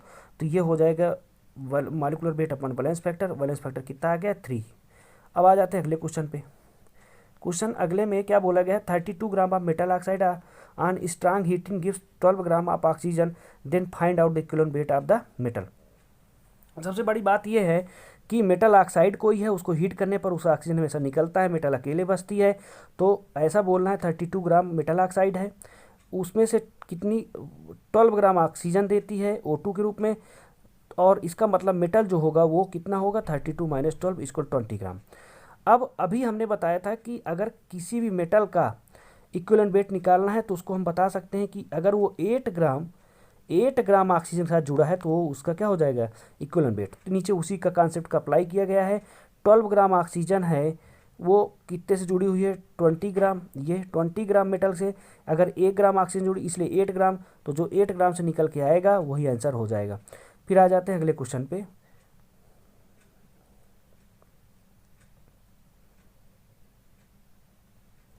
यहाँ पर क्या बोला है, इतने gram metal carbonate neutralize 40 ml H2SO4। फिर से हम इक्विवेलेंट आपस में मिली इक्विवेलेंट और ग्राम इक्विवेलेंट को बराबर कर देंगे, इक्विवेलेंट आ जाएगा। इसको आप ट्राई करके घर में देखिएगा तो ये आपको आ जाएगा आराम से। फिर आ जाते हैं अगले क्वेश्चन पे। A solution prepared by dissolving इतने gram of glucose in 60 gram of water, calculate the molarity. तो मोलैरिटी आपको पता है, मोलैरिटी क्या होती है, molarity equal to mole of solute upon W kg, मतलब केजी जो सॉल्वेंट है उसको लेना है, और ये आराम से कैलकुलेट। अब अगले क्वेश्चन पे आ जाते हैं हम लोग, देखते हैं इसमें क्या कह रहा है। 40 ml HCl is exactly neutralized by 20 ml of NaOH solution. ये यहाँ पर हमने एक रिएक्शन लिखी हुई है कि HCl और NaOH आपस में न्यूट्रलाइज करके NaCl बनाते हैं, क्योंकि ये बात हमें पता होनी चाहिए कि जब कोई एसिड और बेस आपस में मिलते हैं तो एक साल्ट का फॉर्मेशन करते हैं, और इसको बोलते हैं न्यूट्रलाइजेशन, और इस न्यूट्रलाइजेशन पे वाटर का फॉर्मेशन होता है। और इसमें इन्होंने क्वेश्चन में 40 ml HCl बोला है, 20 ml NaOH बोला है। फिर आगे क्या कह रहा है कि the resulting solution is evaporated to form and dry mass. तो इस रिएक्शन पे देखेंगे हम लोग तो इवापोरेशन आराम से होगा, क्योंकि इस पे वाटर है, इसका इवापोरेशन हो जाएगा, और ड्राई मास जो बचेगा वो NaCl का। और क्वेश्चन पे जो ड्राई मास का वेट दिया गया है 0.117 ग्राम दिया गया है, तो ये हमने यहाँ पर लिखा हुआ है 0.117 gram. Calculate the normality of the HCl and NaOH। अब इतनी दिए हुए हम लोग वैल्यू से हम क्वेश्चन के सारी प्रॉब्लम को दूर करेंगे। अब आ जाते हैं नीचे, देखते हैं क्या क्या कैसे करना है। यहाँ पर इक्विवेलेंट वेट पहले हम लोग निकालेंगे। तो इक्विवेलेंट वेट निकालने के लिए हमारे पास जो होता है वो molecular weight upon valence factor होता है। तो मॉलिक्यूलर वेट हमें NaCl का निकालना होगा। NaCl का यहाँ पर 23 + 35.5 है अपॉन 1 वैलेंस फैक्टर 1। अब इसका वैलेंस फैक्टर निकालने के लिए हमने बताया था कैसे निकालना है, जैसे साल्ट का बताया था। साल्ट में नीचे कैटायन के नंबर और कैटायन पे चार्ज का मल्टीप्लाई कर देते हैं। ये आ गया 58.5 इसका इक्विवेलेंट वेट। अब नीचे देखते हैं ग्राम इक्विवेलेंट वेट निकाल लेंगे, क्योंकि ग्राम इक्विवेलेंट होता है W/E। तो W ऊपर दिया हुआ था क्वेश्चन पे NaCl का 0.117, और हमने क्या किया W और E की वैल्यू रख करके हमने 0.002 ये वैल्यू निकाल ली। तो ये ग्राम इक्विवेलेंट निकल के आ गया जो वहाँ पर प्रेजेंट साल्ट था, यानी कि साल्ट में। और ये साल्ट का फॉर्मेशन किससे हुआ है, दिए हुए सॉल्यूट से। अब आगे आ जाते हैं, ऐसे क्वेश्चन को जब भी करते हैं, जब साल्ट का फॉर्मेशन हो रहा हो और उससे हमें एसिड का और बेस का अलग अलग हमें नॉर्मेलिटी निकालनी हो, तो हमें क्या करना होता है, साल्ट का अगर हमको इक्यू डब्ल्यू अपान ई यानी ग्राम इक्विवेलेंट अगर पता चल जाता है तो हम लोग नॉर्मेलिटी निकाल सकते हैं। तो ये हमने क्या किया, डब्ल्यू अपान ई ये तो साल्ट का रखते हैं हम लोग, लेकिन ये जो वॉल्यूम है ये हमें किसका रखना होता है, एच सी एल का, जितना हमने एच सी एल क्वेश्चन पे ऊपर लिया था। तो क्वेश्चन पे देखेंगे तो यहाँ पर दिखेगा हमको कि जो एच सी एल है वो कितना लिया गया है, यहाँ पर 40, यहाँ पर कितना लिया गया है 40 ml और 20 ml NaOH। तो हम लोग यही काम नीचे कर रहे थे कि जो 40 ml है वो HCl के लिए थे, तो हमें नॉर्मेलिटी पता चल जाएगी HCl की। और फिर इसके बाद NaOH का जो हम लोग यहाँ पर देखेंगे तो NaOH का जो वॉल्यूम है वो 20 ml लिए थे, बाकी डब्लू अपानी हमें वही वैल्यू रखनी है जो साल्ट की बनी थी। इस तरह दोनों की नॉर्मेलिटी हमें अलग अलग पता चल जाएगी। तो ऐसे क्वेश्चन को कैसे करना है एक बार फिर से सुनना है। हमें अगर साल्ट का ग्राम इक्विवेलेंट यानी डब्लू अपान ई पता चल जाए तो हम अलग अलग एसिड और बेस के नॉर्मेलिटी को पता कर सकते हैं, उसके वॉल्यूम को रख करके। बाकी दोनों में हमें क्या रखना पड़ेगा, साल्ट के डब्लू अपानी को रखना पड़ेगा। फिर इसके बाद अगले क्वेश्चन पे आ जाते हैं। तो अगले क्वेश्चन पे देखेंगे a sample of Na2CO3 having wait 0.62 ग्राम, ये कंपाउंड है, उसका हमें मिल गया क्या, ग्राम वेट। फिर क्या कह रहा है, added to 100 ml of 0.1 N sulphuric acid, what is the then what is the solution, मतलब एसिडिक होगा, बेसिक होगा, न्यूट्रल होगा, ये क्वेश्चन पूछा गया है। अब इसके लिए सबसे बड़ी बात हमें ये जाननी होती है कि अगर इक्विवेलेंट एसिड का ज़्यादा होगा तो रिजल्टिंग सोल्यूशन एसिडिक होगा। अगर इक्विवेलेंट वेट या ग्राम इक्विवेलेंट या मिली इक्विवेलेंट ज़्यादा होगा बेस का तो रिजल्टिंग सोल्यूशन कैसा होगा, बेसिक होगा। तो यहाँ पर हमें एक H2SO4 दिया गया है, एक यहाँ पर Na2CO3 का हमें सोल्यूशन दिया गया है। अब दोनों का मिली इक्विवेलेंट निकालते हैं, ग्राम इक्विवेलेंट निकालते हैं। तो क्योंकि Na2CO3 का हमें यहाँ पर क्या दिया गया है, ग्राम इक्विवेलेंट निकालने के लिए, क्यों, क्योंकि यहाँ पर ग्राम दिया गया है। तो पहले हम मॉलिक्यूलर वेट निकाल लेते हैं, ये निकाला।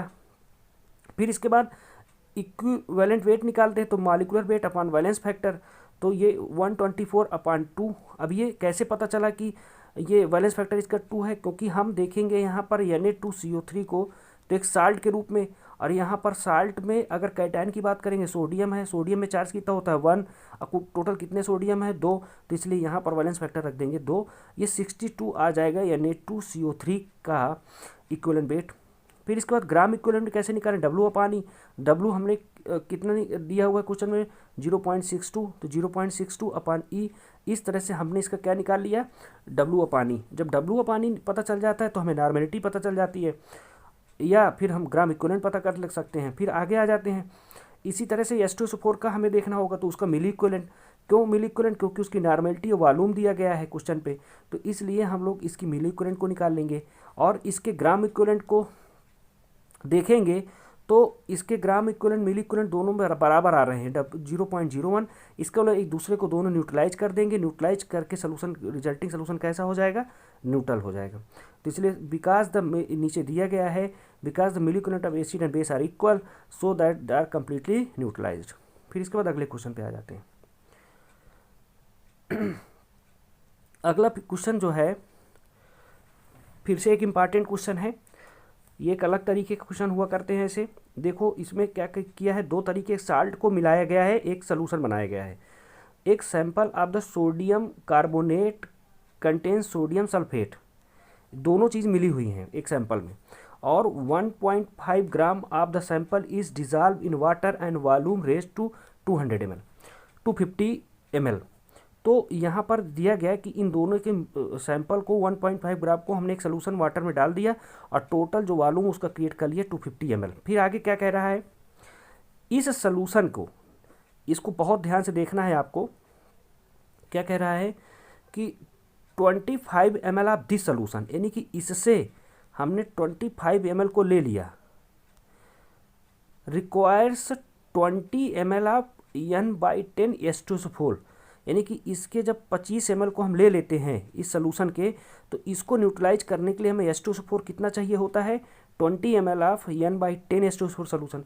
For the calculate the percentage of sodium carbonate in the sample, यानी कि अब उसमें से इन दोनों, अगर ये दो हमारे पास सैंपल थे तो उसमें सोडियम कार्बोनेट कितना है ये हमें पता करना है। तो पहले हम लोग को क्वेश्चन में जो सैंपल का जो सलूशन आया है उसकी नॉर्मेलिटी पता करनी होगी। नॉर्मेलिटी कैसे पता करनी होगी, क्योंकि हमने उसका न्यूट्रलाइजेशन देखा है। कैसे कह रहा है कि जो 25 ml सलूशन है इसको कौन न्यूट्रलाइज कर रहा है, 20 ml N/10। इसका मतलब न्यूट्रलाइजेशन, इसका मतलब दोनों का मिली इक्विवेलेंट क्या होगा, बराबर है। तो इसका मतलब हम सलूशन का क्या निकाल लेंगे, नॉर्मेलिटी। ये नॉर्मेलिटी निकल के आ गई। जब नॉर्मेलिटी निकल के आ जाती है तो हम लोग क्या कह सकते हैं, mass of Na2CO3 present in 250 ml of 0.008 N solution. ये इसका मतलब N हमें पता है उस सोलूशन का, W/E हमें पता है। कैसे पता है, क्योंकि ये Na2CO3 का हम निकालने वाले हैं अगर, तो Na2CO3 का 106/253 कर लेते हैं तो W हमें पता चल जाएगा, क्योंकि N पता है, E पता है, V पता है, और V कितना 250 ml सोलूशन है, तो हमें इतने ग्राम उसमें Na2CO3 पता चल जाएगा। अभी जस्ट 2 क्वेश्चन पहले हमने इसका रिवर्स एक क्वेश्चन किया था, ठीक है ना। तो 2 साल्ट यहाँ पर थे, हमने 1 साल्ट का ग्राम वेट पता कर लिया। फिर आ जाते हैं अगले क्वेश्चन पे। अच्छा, इसका अगर परसेंटेज पूछा है Na2CO3 का, तो जैसे हम लोग उसका जिसका निकालना है अपान टोटल का मास डिवाइड कर देते हैं, 200 कर देते तो परसेंटेज आ जाता है। फिर आगे आते हैं क्वेश्चन पे, what is the following gives equivalent mass of, actually ये जो N यहाँ पर क्लियर नहीं हो रहा है, वो दिया गया है Na2CO3, क्योंकि ये Na2CO3 की रिएक्शन बनाया है, इसलिए ये Na2CO3 है यहाँ पर। व्हेन टाइट्रेटेड अगेंस्ट HCl, ये HCl के साथ टाइट्रेटेड मतलब न्यूट्रलाइजेशन रिएक्शन कराई जा रही है, तो HCl के साथ in the presence of methyl ion. अब देखते हैं यहाँ पर, जब ये Na2CO3 की HCl के साथ रिएक्शन कराई जाएगी तो 100% है कि ये जो Na2CO3 है ये Na अपना दे करके इसके Cl को लेके एक साल्ट बना लेगा, NaCl बना लेगा। और कितने NaCl बनाएगा, क्योंकि यहाँ पर 2 सोडियम है तो 2 NaCl बना लेगा, इसलिए 2 HCl की जरूरत पड़ेगी। इसका मतलब है कि जब इक्विवेलेंट वेट निकालने बैठेंगे तो मॉलिक्यूलर वेट Na2CO3 का रखेंगे, और क्योंकि न्यूट्रलाइजेशन 2 HCl कर रहा है इसलिए इक्विवेलेंट वेट वैलेंस फैक्टर 2 हो जाएगा, इसलिए इसका जो इक्विवेलेंट वेट आ जाएगा कितना आ जाएगा 53, तो इसलिए आंसर हो जाएगा 3rd। फिर अगले क्वेश्चन पे आ जाते हैं। 1 मोल ऑफ H2SO4 न्यूट्रलाइज, ये बहुत अच्छा है। इसमें देखिए 2 mole of ammonia, 1 mole of BaOH का 2, ये हम लोग देख चुके हैं। जब H2SO4 NH3 के साथ जुड़ता है तो NH4 का होल ट्वाइस SO4, क्योंकि यहाँ पर अमोनिया कितनी है, 2 अमोनियम साल्ट का फॉर्मेशन हो रहा है, तो इसलिए ये 2 मोल को न्यूट्रलाइज कर रहा है H2SO4 BaOH के साथ, क्योंकि ये 2H+ का देगा, डोनेट करेगा, 2OH ये डोनेट करेगा, 2H2O का फॉर्मेशन करेगा। इसका मतलब एसिडिटी जो होगी H2SO4 की 2 हो जाएगी। H2SO4 KOH के साथ करेगा तो 2 KOH की चाहिए, क्योंकि एक OH देगा, जबकि H2SO4 2 OH को लेके वाटर बना सकता है 2 मोल, इसलिए क्या करेगा 2 मोल KOH को न्यूट्रलाइज कर सकता है। फिर इसके बाद आ जाते हैं अगले क्वेश्चन पे। यहाँ पर जो क्वेश्चन दिया गया है फार्मूला वेट, फार्मूला मतलब वही मॉलिक्यूलर फार्मूला जो वेट निकला है मॉलिक्यूलर मास। अब acid is 82 in the titration of 100 centimetre cube, actually ये है, क्योंकि ये देखिए यहाँ पर जो एसिड लिया गया है, ये एसिड लिया गया है, उसकी वैल्यू यहाँ पर नीचे दी गई है। तो एसिड जो दिया गया है वो मॉलिक्यूलर वेट उसका 82 दिया गया है क्वेश्चन पे ये, और उसका जो वॉल्यूम दिया गया है वो दिया गया है 100 centimetre cube. Solution of this acid containing 39 gram of the acid पर लीटर, तो 39 ग्राम पर लीटर, यानी कि 1 लीटर में ये जो एसिड है वो कितना है 39 ग्राम। लेकिन एक बात यहाँ ध्यान रखना, एसिड का हमें पता नहीं है कौन सा एसिड है। फिर आगे आ जाते हैं, completely neutralize by the 95 centimetre of the aqueous solution of NaOH। इसको पूरी तरह से न्यूट्रलाइज करना है तो जो हमें NaOH लेना है वो 95 सेंटीमीटर क्यूब का वॉल्यूम लेना है, और जो कि H2SO NaOH है वो 40, ये लिखा है नीचे 40 ग्राम NaOH पर लीटर होना चाहिए। तो इसका मतलब क्या हुआ, अगर ये कम्प्लीटली न्यूट्रलाइज कर रहा है तो इसका दोनों के मिली इक्विवेलेंट बराबर होंगे। अब मिली इक्विवेलेंट बराबर करने के लिए पहले नीचे आ जाते हैं हम लोग, नॉर्मेलिटी निकालने का, W पानी निकालने का काम करते हैं। तो यहाँ पर ये जो NaOH की वैल्यू दी है वो इधर दी है। तो NaOH में देखा है हमने न्यूट्रलाइज ये करता है इतने NaOH की वैल्यू से हम न्यूट्रलाइज करा लेते हैं किसको, एसिड को। तो नॉर्मेलिटी आप NaOH कैसे पता करेंगे, W/E/V लीटर। W क्या होता है, ग्राम वेट। तो अभी कितना है, 40 ग्राम NaOH है 1 लीटर में, तो 40 ग्राम रख दिया हमने। फिर इसके बाद 1 लीटर रख दिया ये हमने। अब 40/1 क्या है इसका, ई क्या होता है, equivalent weight, W molecular weight upon valence factor. तो NaOH में हमें दिख गया NaOH का मॉलिक्यूलर वेट कितना होता है 40, और Na+1 है, इसका मतलब इसका वैलेंस फैक्टर 1 हो गया। तो इस तरह से हम लोग इसकी नॉर्मेलिटी पता कर ले किसकी, NaOH की। अब N/V से हम लोग इसको एसिड बेस के मिलिकुलर बराबर कर लेंगे। अब नॉर्मेलिटी हमें पता नहीं है। अच्छा देखिए, यहाँ पर एक चीज़ का कन्फ्यूजन हो सकता है कि W जो दिया गया 39 ग्राम पर लीटर, यहाँ 40 ग्राम NaOH पर लीटर दिया है।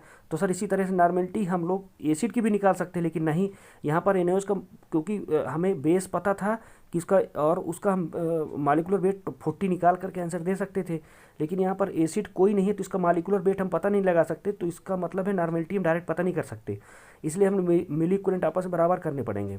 तो N/100, क्योंकि 100 ये यहाँ पर वॉल्यूम दिया गया था, तो इस तरह से ये हमें नॉर्मेलिटी किसकी पता चल गई, एसिड की। अब जब नॉर्मेलिटी पता चल जाती है तो हम इक्विवेलेंट वेट पता कर सकते हैं, ठीक है ना। तो इस तरह से इक्विवेलेंट वेट जब पता हो जाता है, सबसे इंपॉर्टेंट देखिएगा, जब इक्विवेलेंट वेट पता हो जाता है, नॉर्मेलिटी पता हुई तो इक्विवेलेंट वेट पता हो जाएगा। अब इक्विवेलेंट वेट पता होने से एक अच्छा ये रहता है इक्विवेलेंट वेट से कि यहाँ पर इक्विवेलेंट वेट बराबर होता है molecular weight upon valence factor. तो वैलेंस फैक्टर निकाल सकते हैं हम। तो मॉलिक्यूलर वेट यहाँ पर एसिड का दिया हुआ था क्या 82, और इक्विवेलेंट वेट कितना है 41। तो इसका मतलब इसका वैलेंस फैक्टर कितना आ गया 2। तो जब अब वैलेंस फैक्टर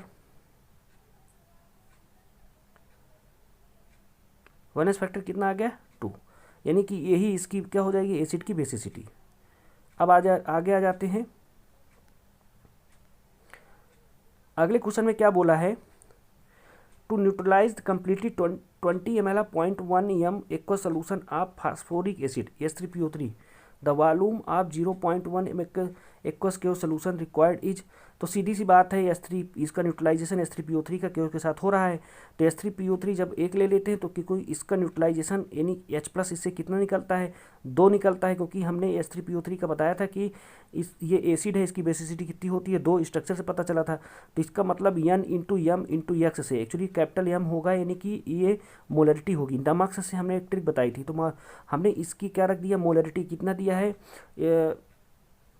H3PO3 की 0.1। तो 0.1 इंटू वैलेंस फैक्टर, हमने इसकी नॉर्मेलिटी पता कर ली। KOH को भी नमक से हमने इसका कॉन्सेप्ट याद कर लिया। तो नमक से हमने 0.1 इंटू 1 इक्वल 0.1, यानी कि दोनों की नॉर्मेलिटी पता चल गई। जब दोनों की नॉर्मेलिटी पता हो गई तो हमें वॉल्यूम पता करना है, किसका वॉल्यूम ऑफ KOH का, जबकि H3PO3 का वॉल्यूम 20 ml दिया। तो बस हो गया, हम लोग एसिड और दोनों का N/V करके हम लोग इसका वॉल्यूम निकाल लेंगे, ठीक है। फिर इसके बाद जो अगला क्वेश्चन है वो आप कर सकते हो, लेकिन ये मोल फ्रैक्शन हम लोग सॉल्यूशन के साथ नेक्स्ट वीडियो में डिस्कस करेंगे।